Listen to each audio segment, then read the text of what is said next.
Shalom, you're listening to On Israel, the Al Monitor podcast. I'm Ben Caspit in Tel Aviv. The conversation you're about to hear was recorded hours before our guest was about to fly to Manama, where he and other top officials will sign a joint declaration of principles between Israel and Bahrain. This is an interim step between the peace declaration signed months ago in Washington and a full peace agreement down the line. For now, the joint declaration is not being defined as a full and final peace agreement, mostly because of domestic Bahraini opposition to normalization with Israel and the regime's desire to heed public sentiment. Nonetheless, the developments of recent months are nothing short of amazing. After decades of hostility and boycotts, followed by years of secret cooperation and even a passionate clandestine love affair, the relationship burst into the open and representatives of the Emirates, Bahrain, and Israel sat alongside President Trump at the White House and signed the so-called Peace of Abraham agreements. This historic event signals a new era for Israel in the Middle East, where it has been fighting for recognition since its founding. The peace with the Gulf states has crushed the paradigm that dominated relations in the Middle East, according to which Arab states would never normalize relations with the Jewish state as long as the Palestinian problem was not resolved. As things seem right now, Ramallah has become more isolated than Jerusalem, and Israel is being viewed as an asset rather than a burden on the region. The Palestinian issue no longer dictates the agenda. Many Arab states have concluded that the time has come to move ahead with Israel rather than wait for the Palestinians who, in the immortal words of the late Abba Ibn, never miss an opportunity to miss an opportunity. Today, we will discuss where this breakthrough is headed, whether the momentum depends on the Trump administration, and to what extent the Iranian threat and Sunni Shiite struggle are shaping these developments. Our guest is the Director General of Israel's Foreign Ministry, Alon Ushpiz, who will board a plane for Bahrain right after our talk. Ushpiz is one of the most experienced diplomats in Israel's foreign service. He served as Israel's liaison with Congress in Washington and as ambassador to India, and held a variety of posts in other world capitals. He headed the ministry's political affairs directorate until Israel's new foreign minister, Gabi Ashkenazi, picked him for the top foreign service job earlier this year. Ambassador Ushpiz joins us right after this short break. If you're listening to this podcast, you obviously care about the Middle East, and if you do, you should probably be reading Al Monitor. Al Monitor is a global newsroom headquartered in Washington, D.C., with a network of over 160 contributors around the world. Al Monitor offers first-class reporting and analysis from a range of perspectives and an approach that represents the highest journalistic standards, as well as an award-winning commitment to press freedom and independence. If you haven't done so already, visit us at almonitor.com, check out our articles, and sign up for our free newsletters. There's a lot to choose from, including the Week in Review, an essay that offers unusual insights and forecasts into the region based upon Al Monitor's outstanding reporting. And if you haven't done so, please subscribe to our Al Monitor podcast on your favorite podcast platform, On Israel with Ben Caspit, and On the Middle East with me, Andrew Parasolidi.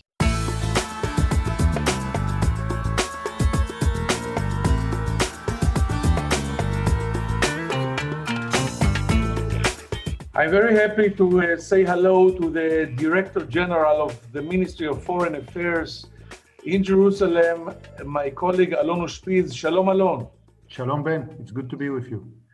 Thank you. Let me ask you this first question. If I had asked you a few years ago whether there is any chance of normalization and peace with key Gulf states, even while negotiations with the Palestinians are stuck and the two-state solution seems farther than ever, could you have imagined such a scenario? I have to say that if I would have answered positively, it would have been very, very pretentious of me. But the beauty of what we're doing in the last, I would say, 2 months, 3 months, is that it's a continuation of what we have been doing for 20 years.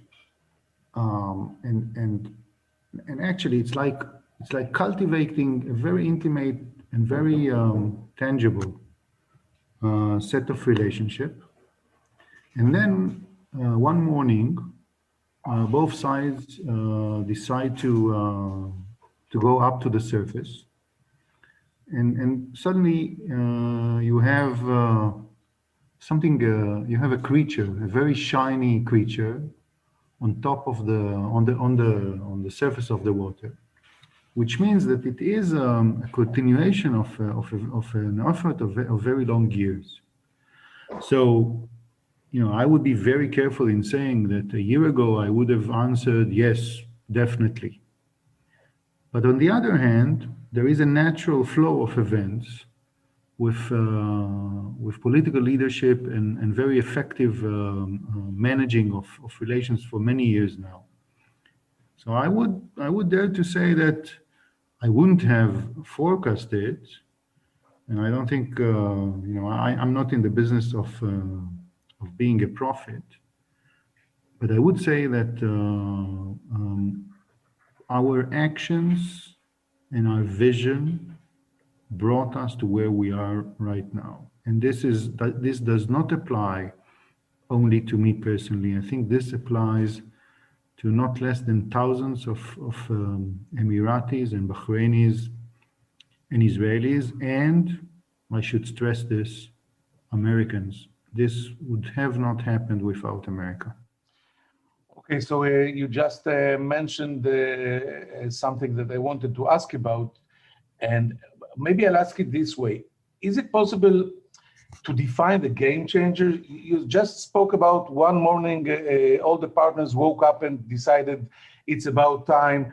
Is it really all about the Iranian threat and the Shiite-Sunni conflict, or is it, a critic mass that was gathered during the years? Can you tell me what was the game changer? I'm not sure that there is a game changer, and I don't believe in countries and governments and societies and actually individuals. I do not believe in them doing things for one sole reason. There is always a cocktail of things, of drivers, of engines, of vectors, of interests, of common vision that drives societies and governments and countries. And I think in this specific case, there is a very interesting combination. I would say it's a golden, perfect storm. And I think we should look at a couple of factors. Let me start with the last ingredient that I've just mentioned.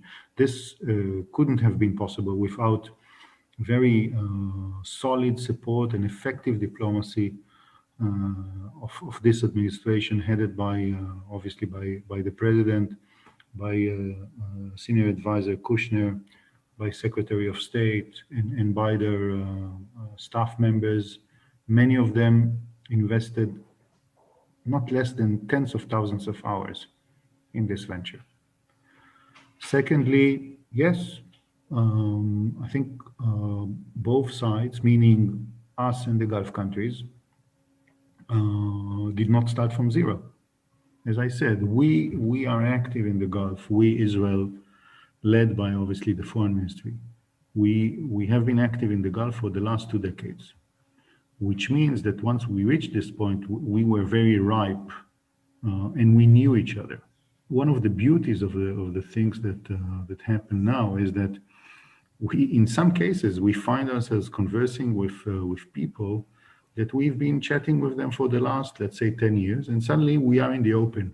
I have to tell you a story about this. One of the most amazing things for me in our visit to Abu Dhabi about a month ago was when the Ministry of Foreign Affairs of the UAE took a deliberate decision together with our public diplomacy people to bring Israeli press and Emirati press into the rooms of negotiations. I mean, actually watching us negotiate things. I've never been in a setting like this, and this is just a thought about press and journalism. I think it's good to take this occupation, this profession, occasionally to the sunlight. So, American administration, very long set of relationship, a very strong desire. I would even say on the verge of hunger to do good for our peoples and for the region. And then there are issues of regional stability that you've just mentioned. The Iranian threat and other threats that hang above our region. Last but not least, and I think this is really important. I think this is something that Israelis have to be very proud of. And I think Emiratis and Bahrainis have to be very proud of. Look at what we've achieved as societies, as countries. I learned a couple of weeks ago that you have 400 banks in Bahrain. GDP per capita in Israel is a very impressive number. We have become the ultimate shrine of innovation and R&D. These societies, these three countries, and many of our other partners in the region, we represent a very impressive wave of human achievements. And once we combine all of this, and I think this is the last ingredient that brought us exactly to the place where we are. Once we combine all of this, we can do a lot of good. And it is expressed in what we discuss. You know, touching this point, Israelis generally tend to patronize their partners and to say things like Arab money, you just spoke about banks, and Jewish genius is an excellent combination. Is there still room for such a condescending attitude? The Emirates, at least, seem to regard us as equals. Well, I would say two things. If any Israeli wants to treat our partners in the Gulf in this way, I would say that this is, forgive me for saying so, but I would say that this is sheer stupidity. This is a relation based on equality and on a huge amount of talents on both sides, on three sides. The things that UAE and Bahrain has achieved during their years of independence are very impressive things. We are very, I'll give you an example. We are very proud of our space industry. When we launch a satellite here, it becomes a national holiday. It's a national event. That's exactly what the Emirates are doing, and what they do in the health sector is not less than mind-boggling. A couple of days ago, I had a conversation with Bahraini businessmen that do agriculture. These people know what they're doing. So if there is any Israeli who wants to cultivate a set of relations with our partners in the Gulf and has, I would say, a twisted perception of what these relations are going to be based on, I would warn him against such unfounded philosophies and views, because I don't think it's realistic. It's not anchored in reality, and I don't think it would bring him very far. These are talented people, very much educated, very effective in their approach to life. And the most important thing in my mind, they are very much after deliverables. This is not for a chit chat. This is for creating tangible things together for the sake of our peoples and for the sake of our region. So that's the first advice I will give any Israeli who wants to approach this new set of official relationship. Israelis, Ambassador Ushpiz, are used, as you know, to call maybe even freezing peace agreements, for example, with Egypt and Jordan. These days, we are facing partners who are no less enthusiastic than we are. How do you explain the different attitude and emotions? Right now, you told me about suddenly doing things you are used to do all these years in the darkness, and here you're doing it in daylight. So actually, please forgive me for saying so, you're a mistress that became in one night the legal wife. How can you explain the warmth that we feel from Manama and from Abu Dhabi, comparing to what we are doing and dealing with Cairo and Amman, etc.?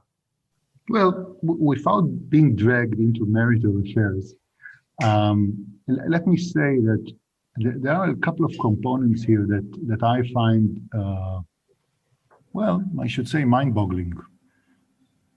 A common vision, a very strong ability to agree on set of priorities, chemistry between political leadership, and a very strong, as I said, desire or hunger to deliver things to our people. But there is this fifth agreement that you've just put your finger on, and this is probably one of the most amazing things that I've seen. There is a totally different approach when it comes to to how do you show this? How do you present showcases? How do you do flagships? How do you present this to your public opinion? And I really need to share with you a couple of things. Let me start by saying that one of the most amazing things that I've gone through during this experience of the last 2 months is that it's not from day one, it's from minute one. We had a strategic messaging conversation between our public diplomacy people in the Israeli Foreign Ministry, headed by Ambassador Noam Katz, and their counterparts in the UAE and Bahrain. And this is really unprecedented. I've never seen something like this. They sit together and they have a very intimate conversation about how do we do things. That's one thing. The other thing is, the numbers that I see are not less than, it's breathtaking. And I'm speaking about numbers on on new media, on the web. This has started, let's say the whole thing started about slightly more than between 2 to 3 months. And our exposure to this thing, to Arab audience, mainly from the Gulf, but also from Iraq, in the last 2 months, is unprecedented. We have more than 200 million exposures to Arabs, to citizens of countries of countries in the Gulf and the vicinity of the Gulf. Only in September, we had about 140,000 new followers of things that we put on the webs, on our sites, and in some cases together with our partners in the Emirates and in Bahrain. By the way, the issue of Iraqi exposure or our exposure to Iraqi followers is really, it's mind-boggling. It seems that this is something that has been going on for a very long time now, but the numbers now are very impressive, and they are a very good indicator that what people want to do here is to do things together. I'm not claiming that this is the new consensus in the Middle East. I've been doing this for too many years in order to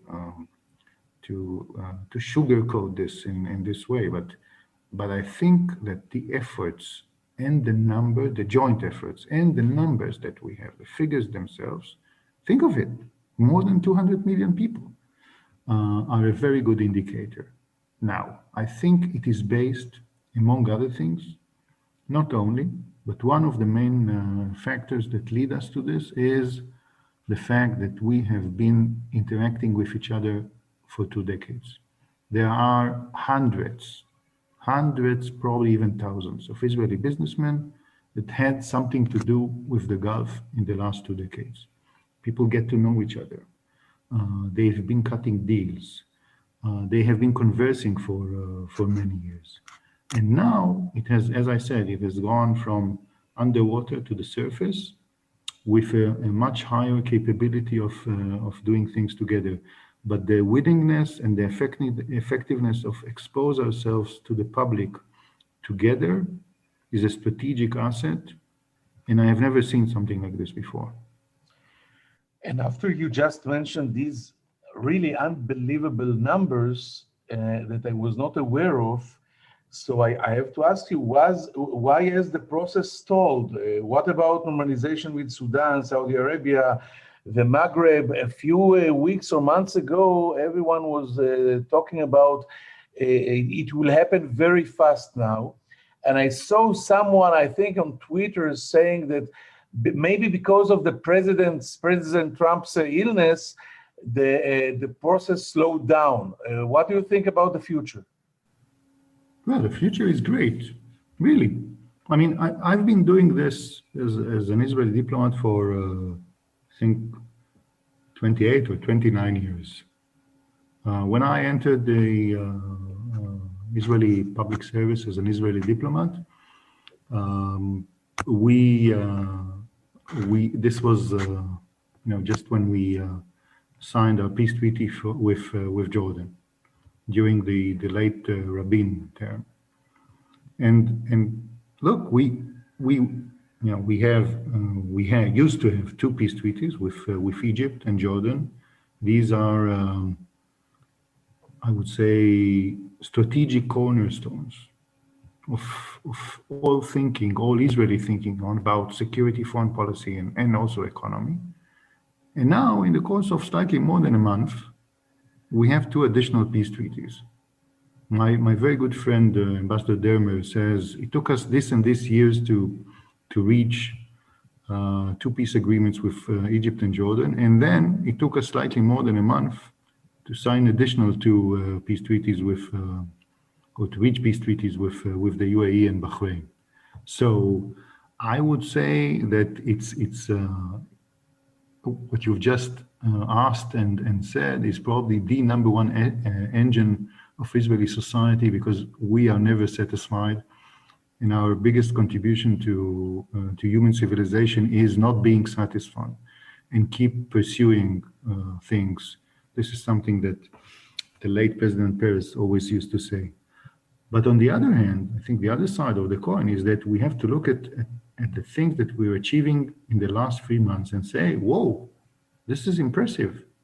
Now, would there be a 3rd country or a 4th country or a 5th country? I cannot rule it out, and there is a fair chance that there will be.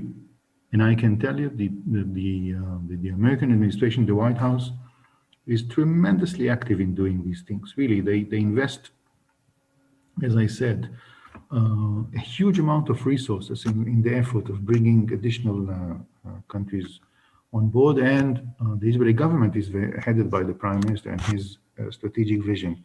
They are very much invested in this. And you know the names. My concern is that once I mention it, the probability for a 3rd country or for this specific 3rd country or 4th country to join will decrease.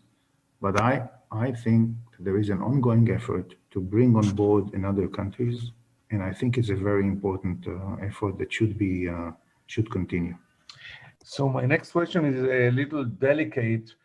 We are not interfering in American internal politics, but we are all waiting November 3rd. And do you think a possible change in the U.S. administration, again, without interfering in their domestic affairs, can have an effect on the normalization process? Okay, so let me actually start with something that is unrelated to the issue of our conversation. There is no substitute to Israel-US relations. And I don't think that in my lifetime there will be a substitute. This is a strategic, long-term, indispensable relationship for Israel on every dimension that one can imagine. And the most essential part of this is the bipartisan nature of this. And we are very grateful for and I think all of us should be, really. We are very grateful for the leadership and the willingness to invest in things that are tremendously important for the prosperity and security of the state of Israel and for the region, coming from Washington, coming from the U.S. administration, coming from the White House and from the president. But frankly speaking, I don't think that this specific thing that we've been discussing for the last 20 minutes, it's like less than 20 minutes, is going to change. I think it's a consensus issue in the U.S. You see it in the way that the Beltway is dealing with it. You see it in the way that American press has been dealing with the issue of the growing relationship between Israel and the Gulf with the support of Washington. And I don't think that there will be a change in the American approach towards this issue, whatever the outcome of the elections on the 3rd of November is going to be. And I think that's the way we should deal with it. This is American elections. American citizens vote for the administration and for Congress and for governors, and we deal with American administration, Congress, and the states, and we should very much respect this.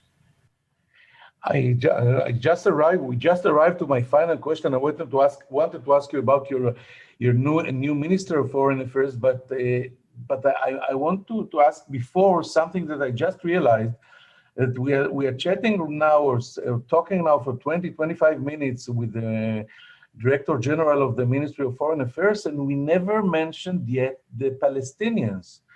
Do you think all this process will have an effect on the Israeli-Palestinian conflict, the Palestinian track? Maybe someone in the other side will start to realize that the clock is not ticking necessarily in the Palestinians' favor. So maybe it can have a good effect on the chances to reach something with our Palestinian partners. Well, Ben, you've been following the issue of the Israeli-Palestinian relationship for decades now, and I have my modest share of following and being active in this context. My very solid and sincere hope is that the Palestinians will understand that this can and should play for their benefit. Normalization between Israel and our partners does not go against their interest. Quite the opposite. This is the most important platform for turning this region into a much more stable, secure, and prosperous region. And I would strongly urge them to take this opportunity in their hands, to understand that all of us have to face reality. And the last years have changed the face of the region. People are much more interested in as I said, intangible things. You know, we have talked for 25 minutes, and the term COVID-19 or Corona was not raised even once. But if you and I will go now to the streets of Ramallah and will ask the Palestinians, or the man on the street or the woman on the street, what's their interest? What's their source of concern? What would they like to see? They would say health and prosperity. And I think this desire and set of priorities is very much shared also in Tel Aviv and in Haifa and even in Modi'in. and I think that's what all of us have to agree. This is about doing things together that deliver things. It's not about keep fighting and pushing aside the what we used to call the fruits of peace. And I'm very hopeful that this set of peace relations between us and our new partners in the Gulf will become the shining example of the tangible things that we can and should deliver to our people. Last question, Alon Ushpiz, Director General of the Ministry of Foreign Affairs, is a little personal. You served with many ministers, diplomats. I think you're in the ministry for more than 30 years or close to 30 years. And suddenly you are the general manager under a minister that is coming from the army. The last thing that Minister Gabi Ashkenazi was commanding was the IDF. He is a general. How does he cope with this, and how do you see this process of taking a soldier and making out of him a diplomat? Well, I had the honor and the privilege of serving under a long list of Israeli foreign minister and statesmen. And I would say that Foreign Minister Ashkenazi brings with him to the main chair of Israeli foreign policy as the Foreign Minister of Israel qualities that are shown already in the way we do things and in the things we do. This is really a lot about political courage and unique capabilities of leadership. You know, I still remember the first speech that the minister gave the day he entered the ministry, and he said, you know, I have three priorities, top priorities. It's the US, it's Europe, and it's the Middle East. And I know that you need the resources, and I also know that you need to do things differently. And on all of these things, on the core issues that the foreign ministry is dealing with, on the way we deal with these things, on the set of resources that are allocated to Israeli diplomacy, on the scope of things through which we can influence. And at the end of the day, all of us, we've entered this profession in order to influence reality, to shape reality. On all of these things, you do not only see the fingerprints of the foreign minister, I think you see in the most vivid way, and it's also reflected in the morale of the ministry. You see in each one of these things, in each one of these pillars or venues or fields or layers, you see not only the fingerprints of the foreign minister, I think you see the leadership of the foreign minister. And I have to say, on a personal note, that I'm very proud to be the Director General of Minister Ashkenazi.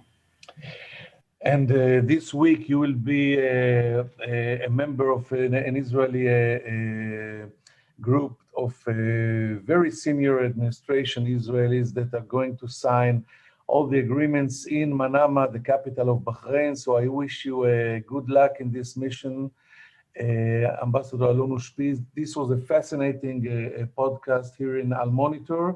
We will now take a short break and come back with some final thoughts. And thank you again. Shalom, Alon. Thank you, Ben, and thank you very much, Al Monitor, for having me. I wish a great week for your listeners and audience. Thank you. Thanks. Thank you. I'm Andrew Parasolidi, president of the award-winning media news site Al Monitor, where we cover the Middle East with some of the best reporters and columnists anywhere. And I'm excited to announce our new podcast on the Middle East, where each week I will interview newsmakers from the U.S. and the region about the latest news and trends with additional commentary from our on-the-ground correspondents. Those of you who follow the region know that what happens in the Middle East doesn't stay in the Middle East. And to cite another great movie line, every time the U.S. tries to get out, the region pulls us back. Your time is valuable, so let me promise you this. You will learn something and you will never be bored, because each week we'll be talking with and listening to those leaders who are making the news and shaping the trends in this critical and fascinating region. So please subscribe to On the Middle East with me, Andrew Parasolidi.